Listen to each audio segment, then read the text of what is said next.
I used to do this thing to get into character for a certain scene when I would that part where I say, "Stop the fight!" Do you know what? Your name comes into our WhatsApp groups once a month, I would say, in the last, I'd say, 15 years. Wow. And when I found out today that I was doing this, I text all the lads and all the girls and was like, guess what? We're meeting Gerry from Enniskerry. That's right. That's Gerry from Enniskerry. Worst Irish accent ever. Man, that's one of the most comforting movies I've ever watched in my entire life. I know. People let me off. Irish people go, that was a terrible accent, but we love the movie, so we'll let you off. And your singing voice as well. Come on, Love You Till the End. What a song. I know. It was lovely. Hey, what was Galway Girl? I remember being in Dublin one night. Nobody knew I was there. I was in this place, and that song came on, and it was about a year after the movie, and everybody screamed and ran on the dance floor, and I was a bit like, oh, that's kind of because of that movie, Yes. And nobody ever knew I was there, So it was kind of lovely to experience that because I remember even remember that Guinness commercial? Yes. So I remember when that came on, even in Glasgow, everybody would get up and dance because that guy was so great. So that was like my little moment like that. You need to come back and do a gig. I need to come back. Gerry from Enniskerry is back for one day only. Gerry from Enniskerry. Oh my God. Come here, this movie's beautiful. Thank you. My God. It is. Dean everybody did a great job. The cast is phenomenal.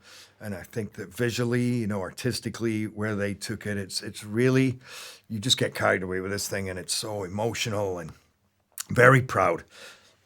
The emotional part I found is that, you sometimes dads and sons or mums and sons or whatever, they don't have much in common as in, like football or anything like that. That kind of got me. A kind of bit. Did you kind of feel it as well when you're watching it back? Oh, geez, people are going to see that side of it and kind of think it's okay not to like these things. Absolutely. That's one of the things that I thought worked best in taking it from the animation to the live action. You really felt that more. You could still have all the big fun parts, but really that father-son relationship, seeing this kid who's just trying to find his way, and a father who wants him to be this other way, and the two of them trying to communicate. That stuff was very, it really pulled you in, and I think we all relate to it in different ways. But yeah, it was emotional for sure. When you were roaring in it, were there times when Hiccup was like, Jesus, what are you doing? Yeah, I think there were times everybody was doing that.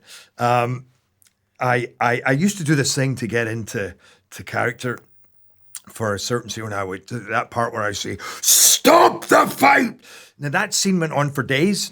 So I was there. So when we call action, I'm maybe holding up the portcullis. I would scream that to get to the place that I was. So it became this term, "Stop the fight." So at the wrap, when I was making a speech, somebody from the crew shouted out, "Stop the fight!" Because it become this infamous line from the movie.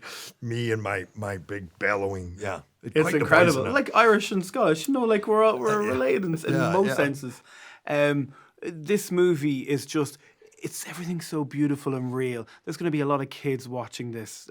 Toothless, what's he like in real life? I presume a lovely fella for all the kids at home.